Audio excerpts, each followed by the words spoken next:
कैलासवासी बाळासाहेब वाघ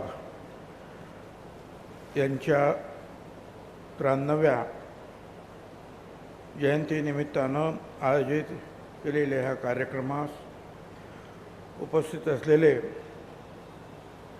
आमचे सहकारी बाळासाहेब थोरात, के वाघचे अध्यक्ष समीर वाघ, अजिंक्य वाघ, ते बंद करून टाकलं तरी चालेल ना, ते बॅकग्राऊंड म्युझिक येते याच्यामध्ये. शोभाताई बच्छाव खासदार, आमदार दिलीपराव बनकर, डॉक्टर प्रतापराव वाघ, शकुंतलाताई वाघ, डॉक्टर सुनील डिकले, नितीन भोसले, माणिकराव बोरस्ते, चंदेवराव होळकर, डी.के. जगताप, राजाराम पानगव्हाणे, अरविंद कारे, गजानन शेलार, लक्ष्मण सावजी, सुरेश भोज, डॉक्टर दिनेश बच्छाव, शरद आहेर, राजेंद्र डोकळे, सुरेश खेताडे, संस्थेचे सचिव के.एस. बंदी, के वाघचे सर्व विश्वस्त, प्राचार्य, शिक्षक, पालक, विद्यार्थी, सर्वप्रथम मी बाळासाहेब वाघ ज्यांना आपण भाऊ म्हणून ओळखत होतो, त्यांना मी त्यांची जयंती आहे पण ते आज आपल्यात नाही, त्यांना आदरांजली अर्पण करतो.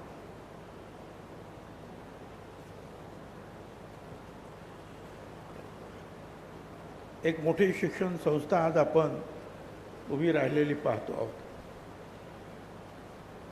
काही हजार, काही लाख मुलं मुली खरं म्हणजे इथून शिकून गेली असतील.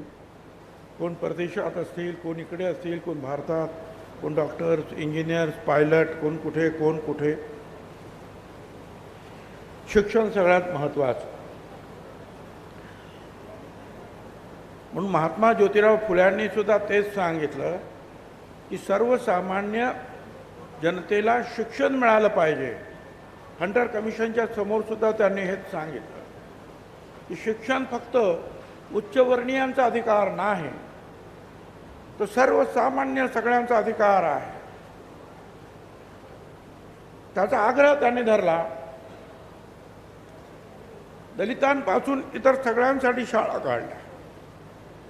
महिलांच्या बाबतीमध्ये तर आपल्याला कल्पना आहे. आपल्याच महिला काय, ब्राह्मणांच्या महिलांना सुद्धा शिक्षण घेणं ज्या वेळेला गुन्हा होता, त्यावेळेला सावित्रीबाई फुले पुढे आल्या आणि त्यांनी मुलींच्या शाळेला सुरुवात झाली. आपल्याला कल्पना त्यावेळेला किती त्रास झाला. पुढे हळूहळू शिक्षणाला सुरुवात झाली खरी. स्वातंत्र्य मिळालं, पण आपल्याला कल्पना आहे स्वातंत्र्यानंतर या देशामध्ये सुद्धा अनेक अडचणी निर्माण झालेल्या होत्या. एवढा मोठा देश, अनेक विविध विषयांच्या अडचणी, पैसा कमी, आणि मग शिक्षणासाठी काय करायचं. अशा वेळेला समाजातील अनेक प्रज्ञावंत, भविष्याचा वेध घेणारे, आयुष्य समाजासाठी अर्पण करणारे अशा काही व्यक्ती पुढे आल्या. आपल्याला सगळ्यांना कल्पना आहे भाऊराव पाटील, किती मोठी रयत शिक्षण संस्था आज उभी राहिली. लाखो मुलं शिकत आहेत. आपल्या नाशिकची जी आहे मराठा विद्याप्रसारक, थोरात, ठाकरे, मोरे या सगळ्यांनी हा सगळा प्रयत्न केले. तिथं सुद्धा त्यांना विरोध झाला की काय, कशाला तुम्ही शाळा काढता. काही त्यावेळच्या संचालकांच्या घरच्या मंडळींनी जे आहे त्या मुलांना जेवू घालायचं ठरवलं, ते तिथं सुद्धा अडचणी निर्माण झाल्या. तेव्हा प्रत्यक्ष कोल्हापूरवरून शाहू महाराज इथं आले आणि त्यांनी दंड थोपटले, म्हणे कोण या कामाच्या मध्ये येतो ते मी पाहतो. आणि त्यानंतर सगळ्या अडचणी दूर झाल्या. अशा सगळ्या लोकांनी ज्या व्ही.एन. नाईक सुद्धा या सगळ्या संस्था ज्या उभ्या राहिल्या त्यातून ज्या आहेत हळूहळू संस्थांचा विकास आणि त्याबरोबर लाखो मुलं मुली शिकायला सुद्धा लागल्या. एवढंच काय, पण आपले वसंतदादा पाटील, मला आठवतं त्यावेळेला डॉक्टर व्हायचं असेल तर कुठे जायचं, मणिपाल आणि आणखीन कुठेतरी. कदाचित त्यांचं शिक्षण फार मोठं किंवा ग्रॅज्युएट नसतील ते, पण त्यांनी भविष्याचा पुन्हा एकदा वेध घेतला आणि अतिशय महत्त्वाचा निर्णय घेतला आणि वेगवेगळे कॉलेजेस जे आहेत सुरू केलेली आहेत. मग ती मेडिकलची असतील, फार्मसीची असतील, इंजिनिअरिंगची असतील, वेगवेगळे. आज आपण पाहतो काकासाहेब वाघ, मी लहान होतो त्यावेळेला मी ऐकायचो कधी मुंबईहून आल्यानंतर की त्यांना दुष्काळ महर्षी म्हणायचे. मी म्हटलं हे का, तर हे काकासाहेब वाघ असे होते की जिथे जिथे शेतकऱ्यांचे प्रश्न आहेत, दुष्काळ आहे, त्या ठिकाणी खंबीरपणे उभे राहून सरकारमध्ये आवाज उठवून त्या ठिकाणचे जे आहेत प्रश्न सोडवण्यासाठी मदत करायचे. त्यांनी ही कल्पना मांडली 70 मध्ये, पण पुढे पूर्णपणे ते खांद्यावर घेतलं ते बाळासाहेब वाघ यांनी. आणि आज आपण पाहतो आहोत किती कॉलेजेस आहेत, किती शाळा आहेत, किती काय उभ्या राहतात, लोक मदत करतात. मी तर नेहमी लोकांना सुद्धा सांगतो, अनेक लोक जे आहेत खेड्यापाड्यातून सुद्धा हो,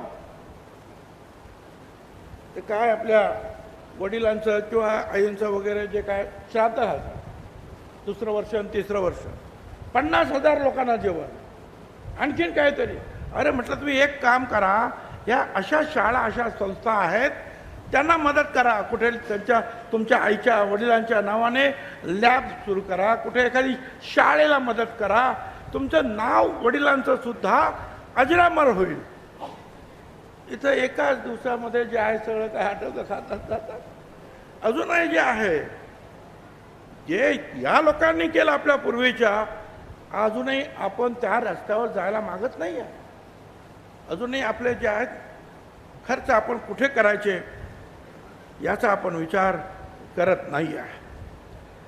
काकासाहेब वाघ आयुष्यभर प्रत्येक क्षण समाजाच्या सेवेसाठी, शिक्षणाच्या आणि सहकाराच्या उन्नतीसाठी वापरला. त्यावेळेला ते BSc ॲग्री होते, पुण्यामधून त्यांनी शिक्षण घेतलं. 76 मध्ये त्या शिक्षण संस्थेचा कार्यभार सांभाळला. एक मंदिर शिक्षणाचं त्यांनी उभं केलं. MBA, MCA, ME अनेक जे आहेत शिक्षणक्रम मिळवले. मुलांना आणखीन पुढे विद्यार्थ्यांना आणलं. शिक्षण ही फक्त पदवी मिळवण्यासाठी नाही, ते माणूस घडवण्यासाठी आहे, हे त्यांचं तत्वज्ञान होतं. आणि केवळ आपला पुस्तकी ज्ञान देण्याऐवजी मूल्याधिष्ठित शिक्षण संस्कृती रुजवण्यावर त्यांचं लक्ष होतं. त्या विद्यार्थ्यांमध्ये सुद्धा त्यांनी समाजसेवेचा संस्कार घडवला. हे आहे हे वाघसाहेब. आपण म्हणाले की सहकारामध्ये त्यांनी सुद्धा गेले ते, आणि जेव्हा सहकारामध्ये गेले तर कितीतरी बंधारे बांधले निफाड आणि सगळ्या ठिकाणी, आणि सगळ्या आपल्या शेतकऱ्यांना जे आहे पाणी उपलब्ध करून दिलं. रानवड असेल, निफाड, दोन्ही ठिकाणी त्यांनी काम केलं, व्यवस्थित चाललं. निफाड सुद्धा अगदी व्यवस्थित. नंतरही काही मंडळी आली, व्यवस्थित चाललं. पण नंतर ज्या नाशिक जिल्ह्यामध्ये जास्तीत जास्त सहकाराचे कारखाने होते त्याला दृष्ट लागले. किंबहुना सगळ्या महाराष्ट्रात अशी परिस्थिती निर्माण झाली. आज मला असं वाटतं की एकमेव सहकारी साखर कारखाना आपल्या श्रीराम भाऊ शेट्टींचा कादवा तो सुरू आहे. बाकी तर मग खाजगी आहेत, द्वारकाधीश अमुक अमुक आणखीन कुठल्या आहेत काय चालू मला काय कल्पना नाही. पण सहकार सुरू करत असताना सुद्धा हे त्यांनी म्हटलं की सहकार म्हणजे व्यवसाय नाही, तो विश्वासाचा, श्रमाचा, माणुसकीचा संगम आहे. हे तत्व जे आहे त्यांनी आचरणातून दाखवून दिलं. आणि मी मगाशी सांगितल्याप्रमाणे ती जबाबदारी सांभाळत असताना जलसंधारणाचा मोठं काम केलं. खरं म्हणजे ते स्वतः आयुष्यामध्ये पूर्णपणे जे आहे पर्यावरणवादी होते. मी आता जेव्हा चर्चा करत होतो त्यांच्या रूममध्ये साधा पंखासुद्धा नव्हता, त्यांच्या गाडीला एअर कंडिशन नाही, गाडीनंच फिरायचं पार मुंबई असेल तर दिल्ली, AC वगैरे नाही, सगळं नॅचरल. आपण आता पाहिलं त्यांचं जे आहे चित्रफित, अनेक वेळा ते झाडांमध्ये, गार्डनमध्ये, इतर शेतांमध्ये रमलेले आपल्याला दिसतात. पूर्णपणे त्यांचं आयुष्य जे आहे हे निसर्गाशी जे आहे त्यांचे जे आहे संबंध पूर्णपणे जुळलेले होते. आता आम्हाला काय, ऑफिसमध्ये गेलो तरी AC, घरात गेलो तरी AC, गाडीत बसलं काही AC शिवाय होतच नाही आम्हाला. सगळ्या ठिकाणी AC पाहिजे. पण एवढ्याच साधेपणाने ते वागले. मला तर वाटतं 90 वर्ष ते जगले. खरं म्हणजे आणखीन जगले असते तर अधिक उत्तम, परंतु 90 वर्षसुद्धा काही कमी नाही. आणि ते सुद्धा ह्या सगळ्या गोष्टी टाळून निसर्गाशी एकरूप होऊन.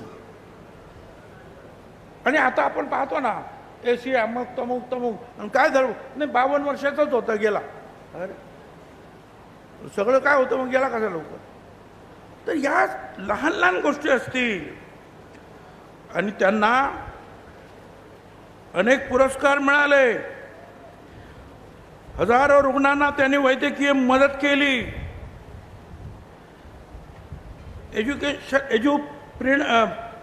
प्रिनियर अवॉर्ड जे आहे नवी दिल्लीचा मिळाला, नाशिक भूषण पुरस्कार, गिरणा गौरव पुरस्कार, प्राईड महाराष्ट्र अवॉर्ड, कृषी जीवन पुरस्कार, लाईफ टाईम अचीवमेंट अवॉर्ड, हे सगळं जे आहे मिळालं. ते त्यांनी जे आपलं जीवन जे समर्पण केलं त्याच्यामुळे त्यांना ह्या सगळ्या गोष्टी मिळालेल्या आहेत. हे आपल्याला लक्षात ठेवलं पाहिजे. आजकाल मी पाहतो, आणि एक आहे या संस्थेमध्ये सर्व जाती धर्माच्या मुलामुलींना प्रवेश आहे. त्याचबरोबर जो शिक्षक वर्ग आहे, teaching staff, non teaching staff, फक्त ते योग्य आहे की नाही एवढं पाहिलं गेलं, बाकीचं काही पाहिलं नाही ना. तो ही जात कंची विचारलं, जो चांगला आहे, व्यवस्थित आहे, तो या संस्थेमध्ये त्यांनी ठेवला.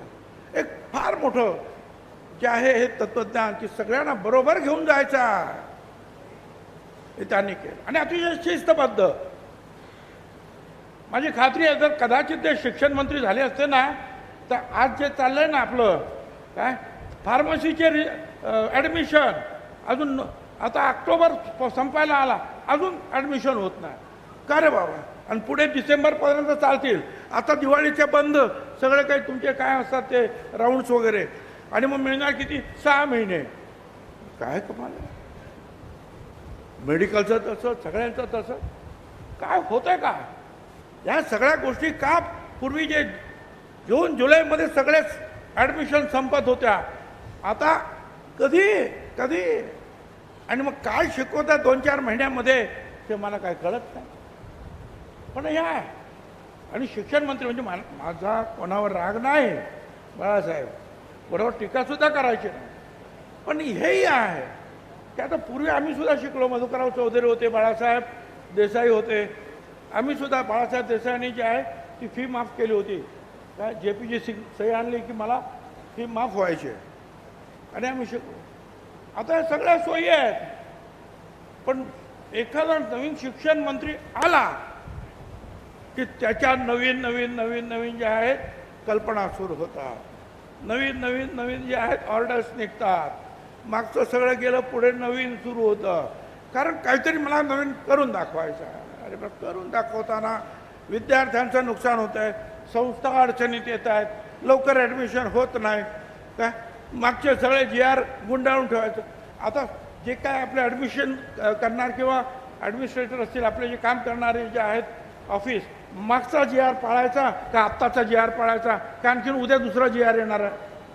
काय सांगाय शिक्षण संस्थांमध्ये काय चाललं आहे? आणि म्हणजे हे आता आम्हाला असंच वाटतं, मी पण तसं, आम्हाला वाटतं आता मी मंत्रिपद मिळालं, हे आता आम्हाला ताम्रपट, आता का मी मंत्रिपदावरून जाणार नाही, आता मी कायमच आहे, असंच आम्हाला सगळ्यांना वाटत असतं. त्याच्यामुळे आम्ही निर्णयसुद्धा असेच काहीतरी घेत असतो. हे जे आहे हे वेळेवर सगळं ॲडमिशन झाल्या पाहिजे. नवीन नवीन काहीतरी मध्येच काहीतरी काढलं होतं, मला वाटतं अजिंक्य आणि तुम्ही आले होते, म्हणजे काहीतरी नवीन काय हां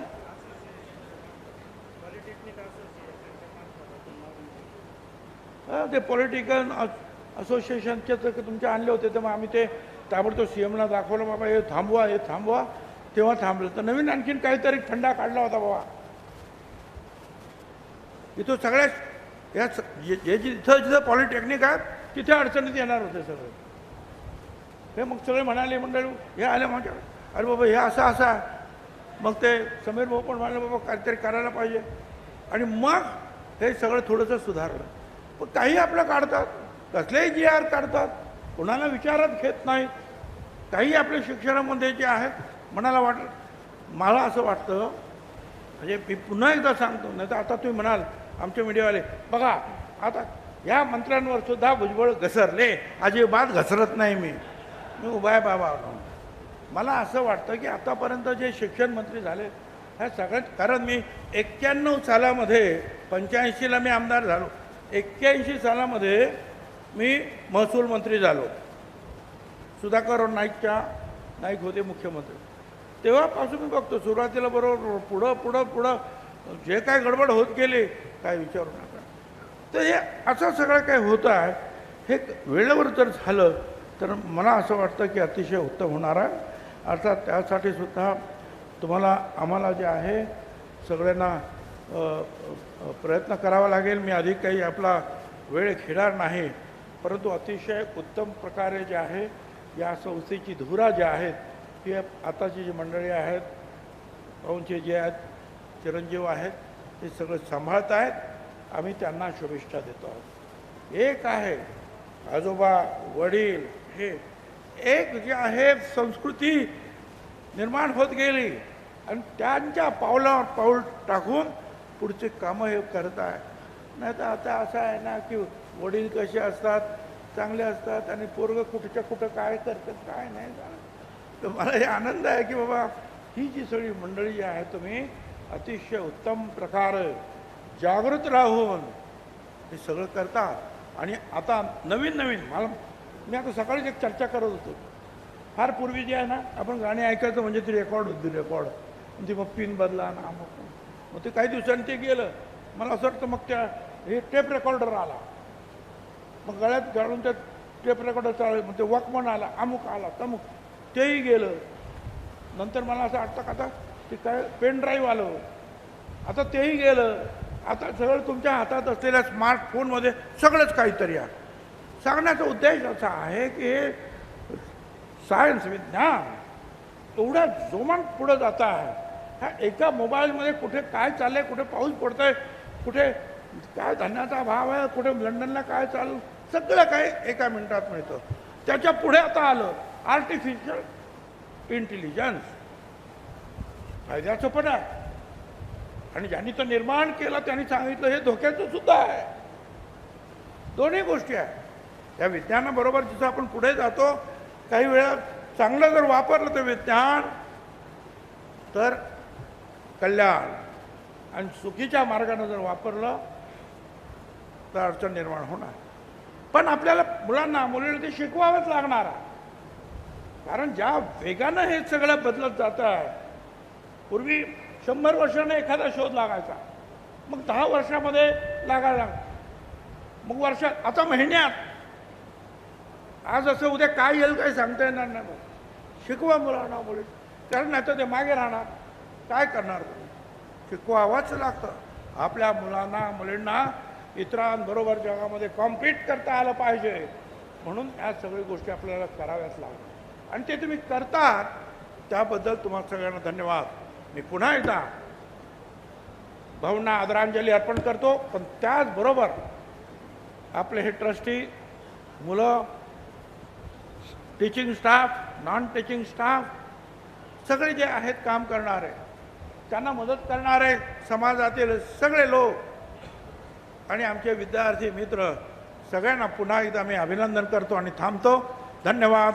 जय हिंद, जय महाराष्ट्र. एबीपी माझा, उघडा डोळे बघा नीट.